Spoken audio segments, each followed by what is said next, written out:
O ministro do STF, Alexandre de Moraes, esteve aqui na capital paulista encerrando um congresso promovido pelo Tribunal de Contas de São Paulo. Os detalhes sobre a passagem do magistrado aqui na capital estão na reportagem de Marcelo Matos. Ataque à democracia no Brasil replica modelo dos Estados Unidos e Europa, com viés de lavagem cerebral, fanatismo, apelo ao discurso do ódio, e o adversário deve ser abatido como inimigo. O ministro Alexandre de Moraes se coloca na figura personificada do mal, dentro de uma tática ordenada no ambiente que envolveu as eleições de 2022.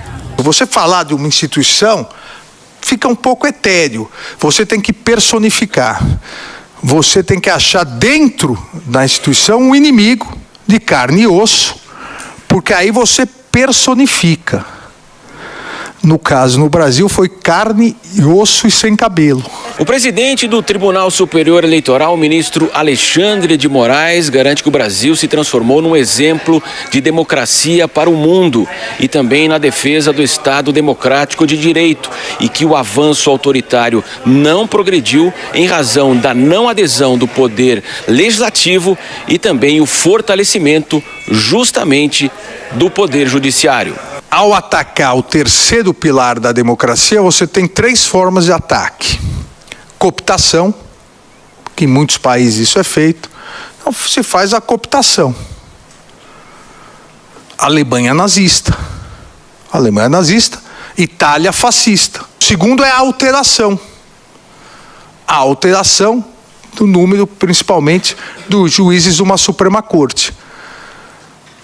Só que para isso precisa de uma conjugação autoritária de dois poderes, executivo e legislativo.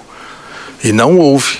Alexandre de Moraes destacou que a tática antidemocrática passou pelo descrédito da imprensa em conjunto com as fake news, um avanço contra as urnas eletrônicas e das instituições, como o judiciário. Vamos atacar a eleição, não vamos falar que não pode ter eleição, porque isso pega mal. Vamos falar que nós não somos democratas.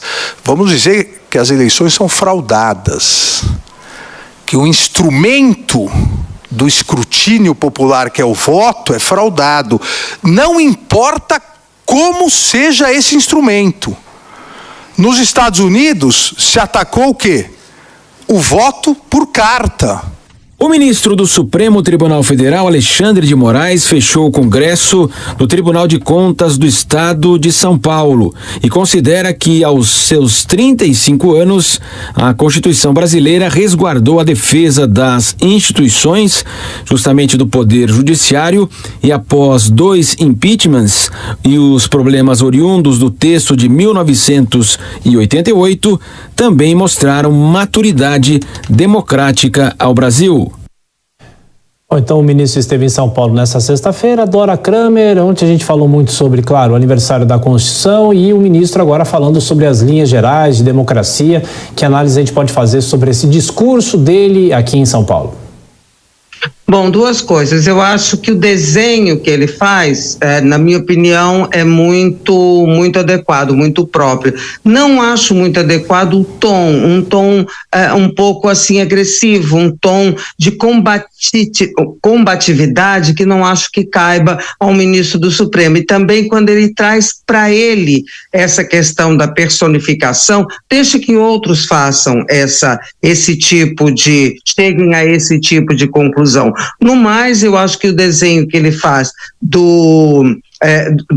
da gênese dos ataques e como as instituições nacionais foram capazes de resistir a elas, acho perfeito.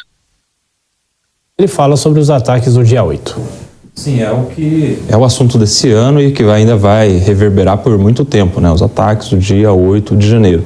E o ministro Alexandre de Moraes, por ser relator do inquérito que agrega a todos esses fatos que têm repercutido há tanto tempo e continuará, é naturalmente aquele o alvo de quem discorda das decisões do Supremo Tribunal Federal. Essa PEC que a gente vê sendo discutida agora no Congresso, né, a ideia de se diminuir o poder do indivíduo ministro e de aumentar o poder do judiciário como um todo, em especial do Supremo Tribunal Federal como corte, talvez possa resolver no médio e longo prazo essa questão para que casos assim não mais se repitam, ou seja, que as pessoas, que os cidadãos tenham sempre a imagem de ou um herói ou um vilão na Suprema Corte. Sempre que houver uma decisão, seja favorável ou contrária à grande opinião popular, será uma decisão da Corte. E aí a gente vai ter a colegialidade, a pluralidade de ideias como protagonista de todas essas decisões, despersonificando então a justiça. Ou a injustiça, a depender da opinião de quem julga, né?